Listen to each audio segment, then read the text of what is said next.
Bismillahirrahmanirrahim. Wa bima nawa bihi salafus salih anna Allah ta'ala al-karim yaftah alaina futuhal arifin wa yaj'alna wa iyyakum minal ladzina yastami'una al-qawla fayattabi'una ahsanah.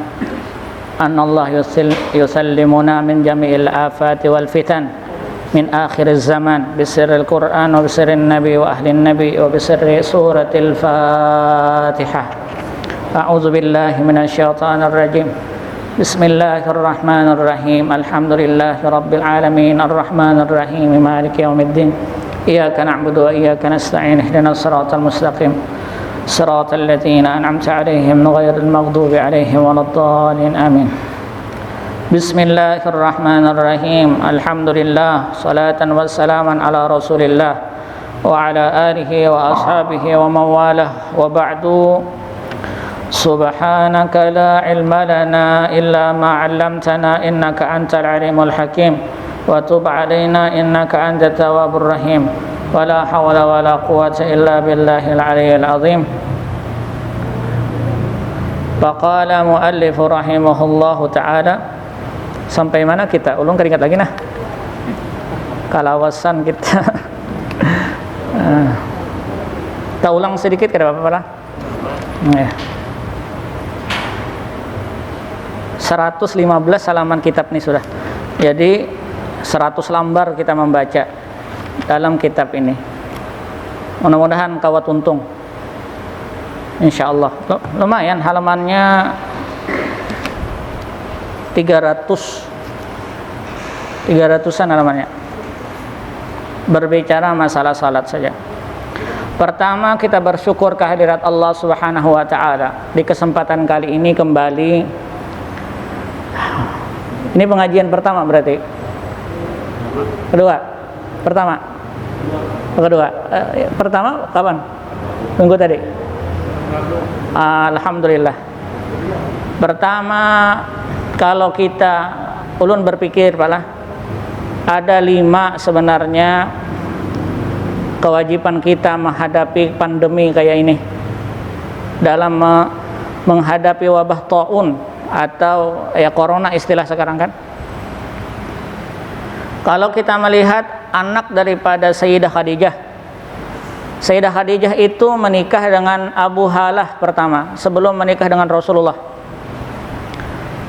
Itu anak namanya Hindun.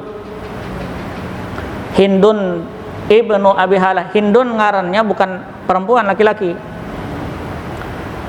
Umurnya panjang. Dia menemui setelah Khadijah menikah dengan Rasulullah, bapaknya meninggal ketika umurnya 2 tahun.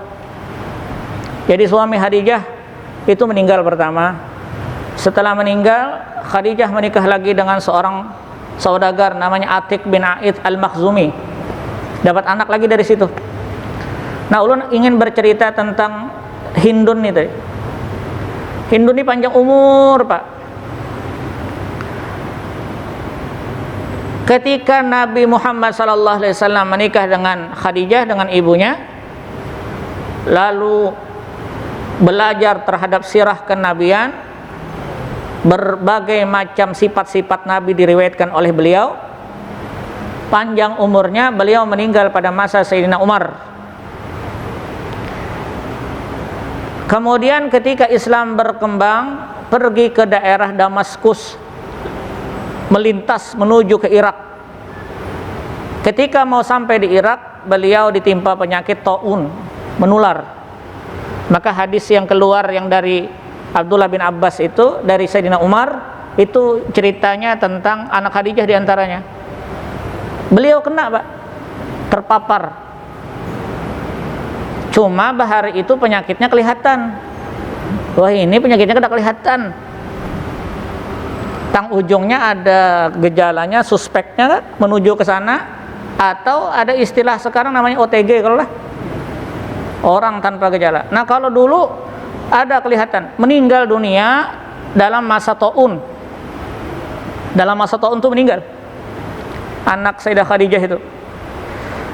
Tulisan daripada Syekh Alwi Al-Maliki, beliau meninggal pada masa taun. Seluruh jasad orang yang meninggal dengan terpaparnya taun pada masa itu busuk jasadnya nih. kecuali anak beliau. Jadi kecuali anak beliau. Hindun ketika meninggal dengan wabah taun, tidak sedikit pun badannya busuk. Karena dulu taunnya menimpa ke kulit seperti lepra. Nah, itu terjadi pada masa Sayyidina Umar. Maka ada hadisnya itu, Umar mengingatkan akhirnya, apabila kalian berada pada satu keadaan, maka jangan kalian masuk pada tempat itu. Tapi kalau sudah berada di tempat itu, maka jangan keluar. Kan hadisnya itu yang disampaikan seringkali. Nah, lalu ulun kaji dari tulisan itu ada 5 kewajiban kita nih. Sebelum pengajian dimulai, Pak. Pertama dulu, ini namanya takdir Allah. Qul la yusibana illa ma kataballahu lana.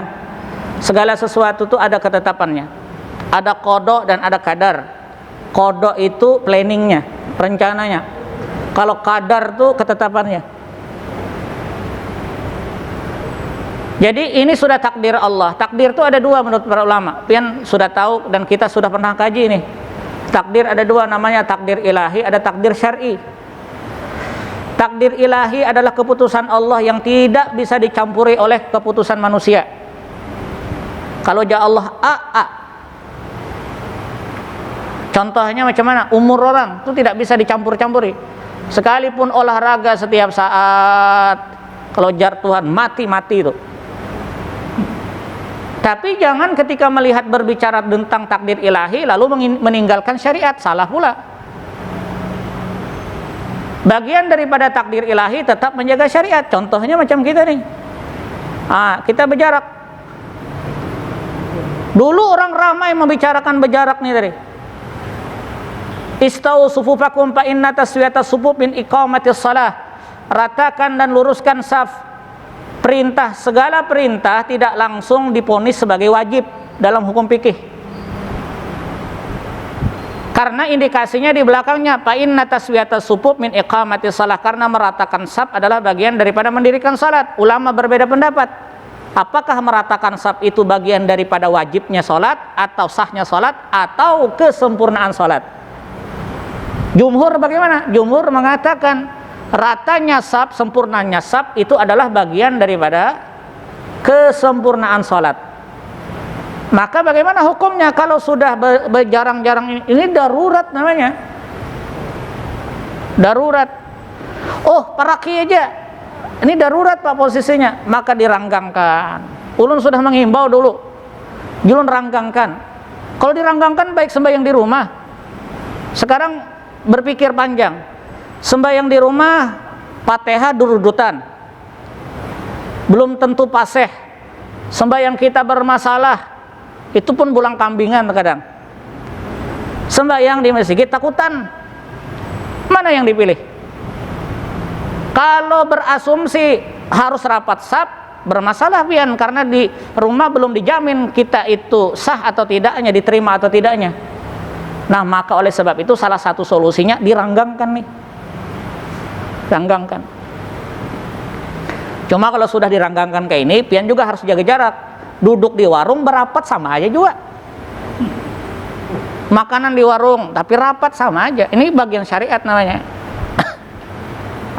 Jadi supaya tidak ada celah orang untuk menyambat-nyambat kita. Kedua, bagian daripada syariat disuruh pakai masker. Idza sajadal abdu sajadatan fa alaihi sab'at arabin. Ulun dengar juga ada yang memasalahkan dengan masker.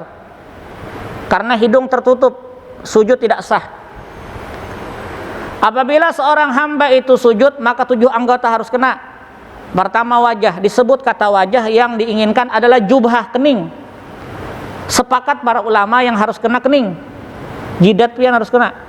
Adapun hidung ini sunat. Ini sunat Pak. Sebenarnya bermasker ini yang paling lapah adalah imam, karena sudah baca ayat manggah pula. Tapi kalau kada pakai masker, mikrofon ini berpindah-pindah ini. Droplet atau ludahnya bisa berikit ke sini nih. Kan penyebarannya melalui droplet. Nah, jadi pertama yang kita harus yakini bahwa ini adalah takdir Allah. Itu harus yakin tuh. Yang kedua, kalau ini sudah bagian takdir Allah, skenarionya ikuti cara Allah sebenarnya. Nabi bersabda, ihfazillah yahfazka, peliharalah perintah-perintah Allah, niscaya Allah akan memeliharamu. Itu keyakinan baik. Pian datang ke musola ini, kalau pian takutan terpapar, baik sembahyang di rumah. Tapi kalau kita datang ke musola atau ke masjid ini, guna tujuannya adalah menjunjung tinggi perintah Allah, memelihara perintah Allah, insya Allah Allah pelihara kita. Jadi tergantung niat pian.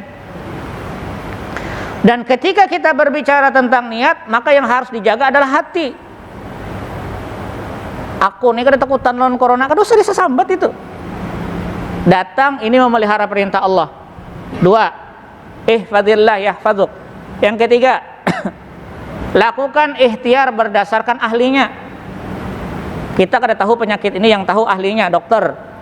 Sudah disampaikan peredarannya, COVID-19 berbahaya pada proses penularan. Kalau dari sisi penyakit, dia sebenarnya levelnya di bawah dibanding SARS dulu, Pak. SARS, kemudian penyakit-penyakit yang lain. Ulun berdialog dengan beberapa dokter, jar ulun, COVID ini berbahaya atau tidak? Sebenarnya sangat berbahaya bagi orang yang memiliki penyakit bawaan. Karena COVID ini menghantam, baik. Ada jantung dihantamnya, langsung kena. Ada paru dihantamnya, kena tuh langsung. Nah, yang berbahaya apa? Penularannya. Berarti petunjuknya kalau penularan, umpati kita aturan mereka yang tahu nih. Jaga jarak, oke, kita sudah jalankan. Nah, apalagi nih? Bawa masker, bawa sajadah sorangan. Kalau bawa sajadah sorangan, sebenarnya ulun mengusulkan nih peimaman nih di anu juga Pak ini. Karena kalau droplet nih berikit, harus pakai yang apa nih? Plastik. Karena kalau plastik ini disemprot dengan menggunakan desinfektan, dia tidak basah.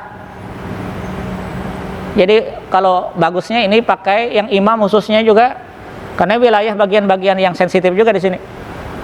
Imam kan bergantian juga tuh.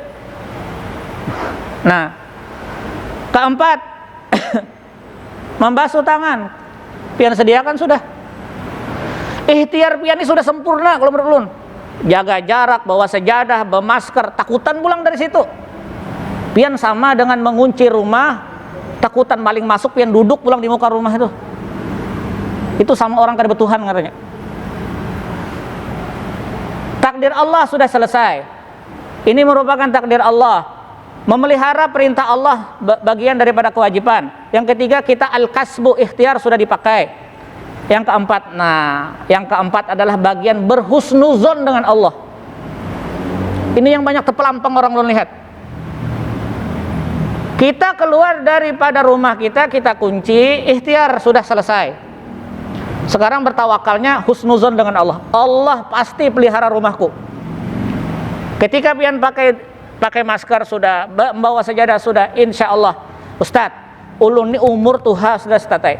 Amunnya ulun ke masjid dalam kondisi kayak ini, kalau pina ulun terpapar, sangkaan si din tuh sudah terpapar, maka lebih baik si din di rumah. Karena ana inda dhanni abdi bi, kata Allah, saya berdasarkan sangkaan hambaku. Hadis riwayat Imam Bukhari dan Muslim. Kalau orang berdasarkan sangkaan hamba, berdasarkan sangkaan Tuhan, sangkaan Allah, biar behigaan paenang kena nih nah. Behigaan lawan kita. Kalau kita menyangka bahwa Allah memelihara kita, Allah selamatkan kita. Karena kenapa? Seorang hamba bersama sangkaan Tuhannya. Itu harus yakin pian. Ini yang ulun ucapkan nih bukan daripada perkataan ulun, tapi adalah beberapa ulama yang ulun himpun. Kenapa harus kita bersangka baik dengan Allah? Karena virus ini adalah bagian daripada pekerjaan Allah. Pian sudah belajar sifat bahwa Allah laisa kamitslihi syai'un. Allah bersifat sempurna daripada segala kesempurnaan. Kalau Allah inginkan segala sesuatunya, berarti ada hikmah di baliknya.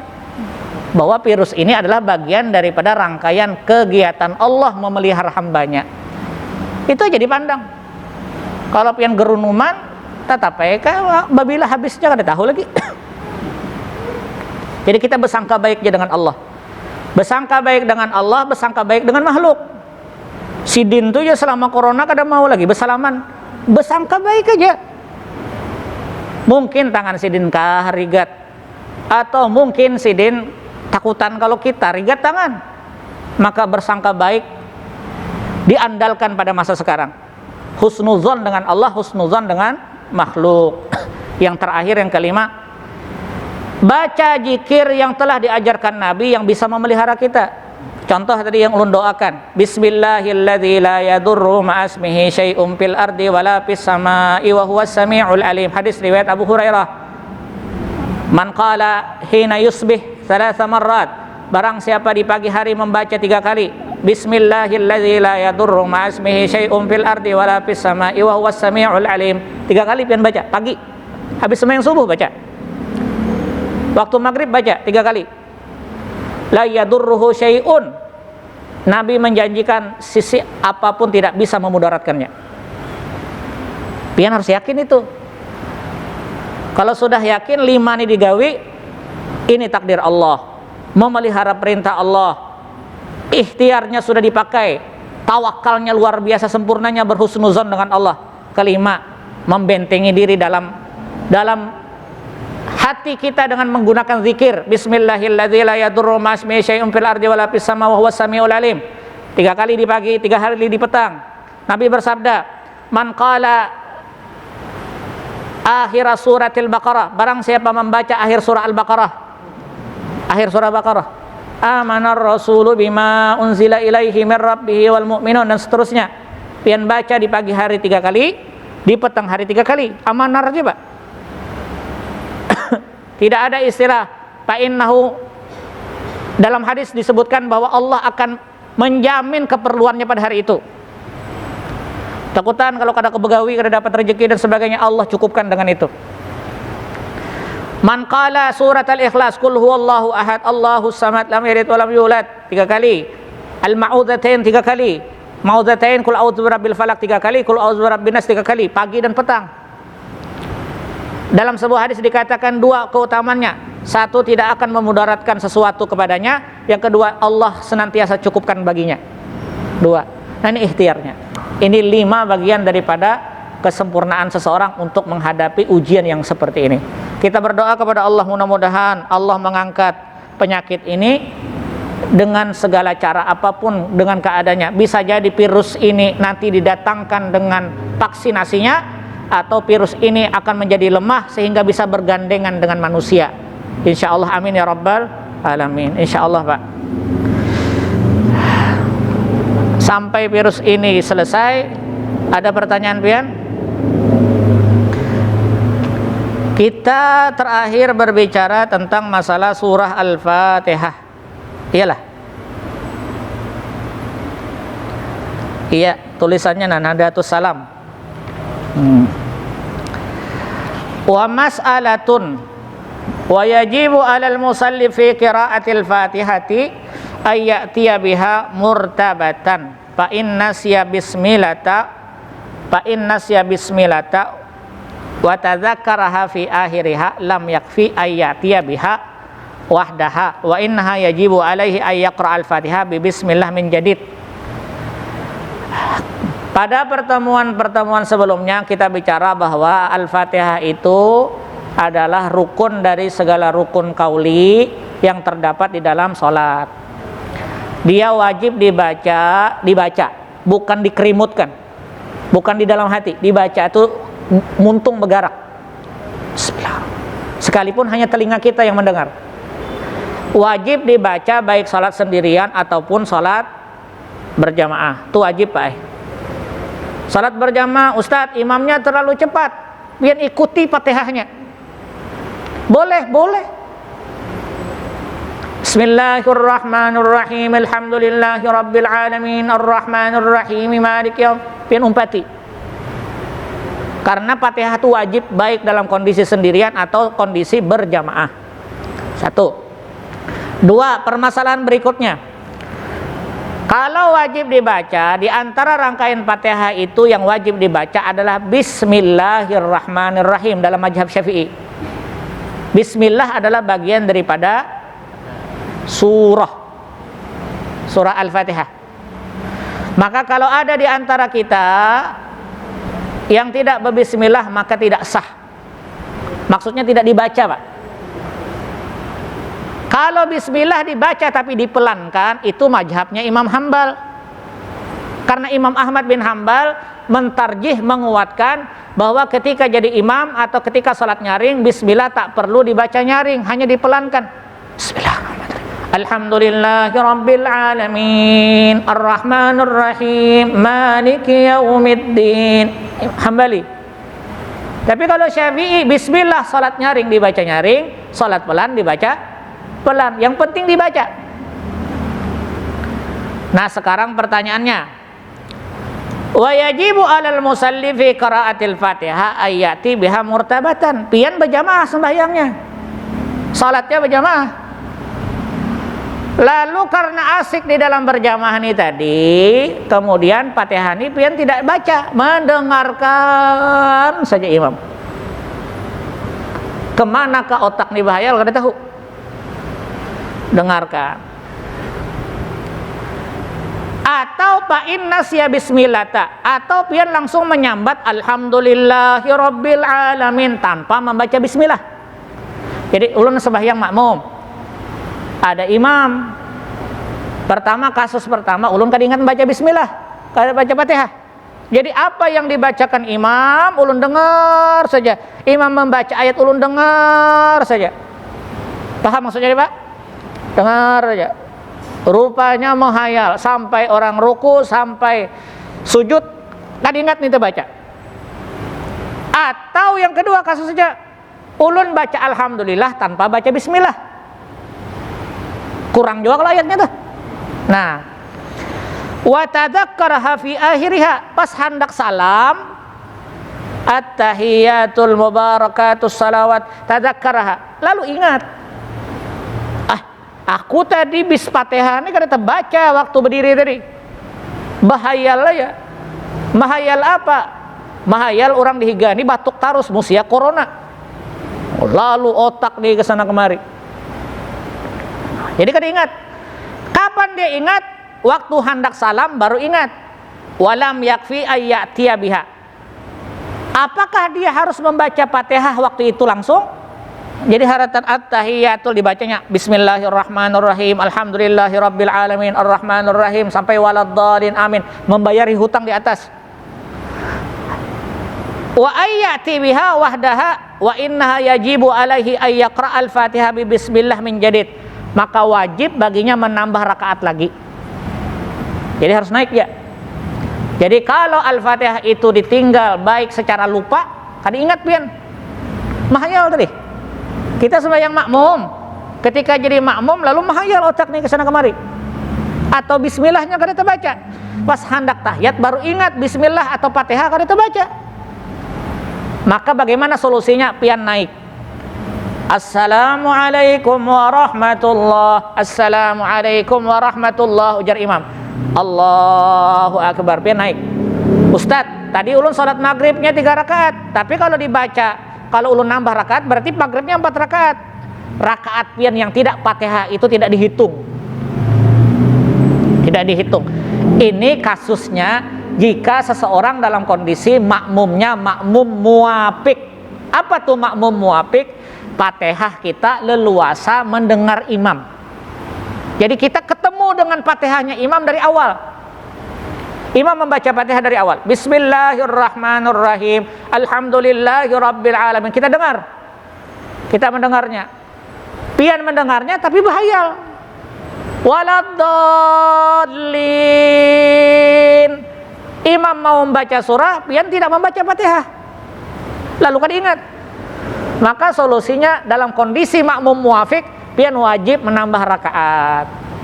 Tapi kalau masuknya nanti ketika pian ruku, ketika imam ruku, mau ruku, Allahu akbar, imam sudah hampir membaca ayat selesai, pian tidak sempat leluasa membaca Fatihah.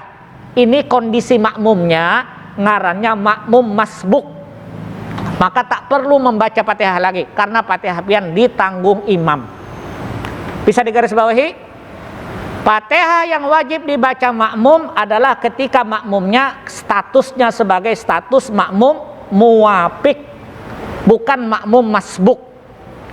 Kalau dia makmum masbuk, ketika seorang imam sholat maghrib 3 rakaat, di rakaat pertama imam itu mau selesai membaca surah, tiba-tiba si makmum masuk, lakum dinukum waliyadin, Allahu Akbar, ujar si makmum belakang.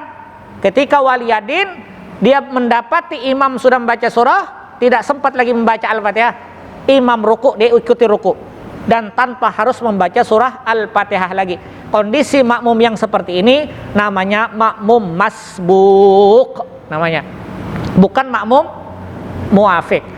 Jadi makmum yang harus mengulang rakaatnya adalah ketika kondisinya makmum muwafiq. Inti penjelasan daripada penjabaran, jika seseorang membaca surah Al-Fatihahnya lupa di belakang imam, atau dia lupa membaca bismillah, kemudian dia teringat ketika akhir daripada sholatnya, tidak cukup dia mendatangkan Fatihah itu di tempat itu, maksudnya dalam kondisi itu, tetapi dia harus membaca Fatihah dari awal dengan cara menambah rakaatnya. Mudah-mudahan dipahami Pak. Kalau tidak paham atau nanti diulang-ulang, ini ulun rekam, nanti pian buka YouTube ulun.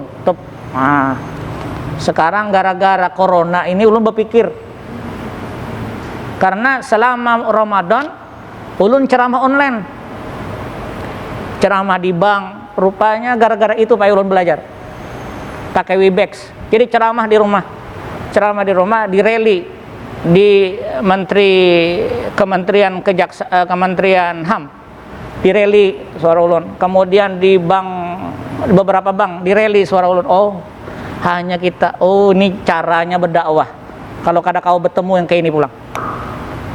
Lalu akhirnya bermodal nukar kamera, itu kisahnya. Tapi alhamdulillah, gara-gara kayak ini terbuka pikiran. Ternyata menyampaikan nasihat-nasihat itu tidak harus datang ke masjid dan musola. Bisa aja dibaca orang atau didengar orang, tapi syaratnya harus diisi kota internetnya. Wa an sayyidati Ummi Salamah radhiyallahu anha. Ummu Salamah istri daripada baginda Rasulullah sallallahu alaihi wasallam. Ummu Salamah ini istri yang tertua. Khadijah meninggal, kemudian Rasulullah menikah dengan Saudah binti Zam'ah, kemudian Sayyidah Aisyah, Hafsah. Nah, namanya Ummu Salamah. Berikutnya, apa kata beliau? Ummu Salamah mengatakan, annaha su'ilat an qiraati Rasulillah faqalat kana yuqatti'u qira'atahu ayatan. Ummu Salamah mensifatkan bahwasanya Rasulullah kalau membaca ayat satu ayat. Annaha su'ilat an qiraati Rasul. Ummu Salamah pernah ditanya tentang bagaimana bacaan Rasulullah. Faqalat, kata beliau, kana yuqatti'u qira'atahu ayatan. Katanya Rasulullah itu kalau membaca surah atau ayat, beliau membaca surah atau Fatihah, beliau membaca per ayat. Bismillahirrahmanirrahim. Alhamdulillahi rabbil alamin. Jadi per ayat. Faqara'at, lalu Ummu Salamah membaca Bismillahirrahmanirrahim. Ummu Salamah langsung mengucapkan Bismillahirrahmanirrahim. Berarti ketika sholat Nabi pasti membaca Bismillah, kada ditinggal sidin. Jadi supaya terbuka wawasan, berarti Bismillah itu bukan tidak dibaca, cuma perbedaan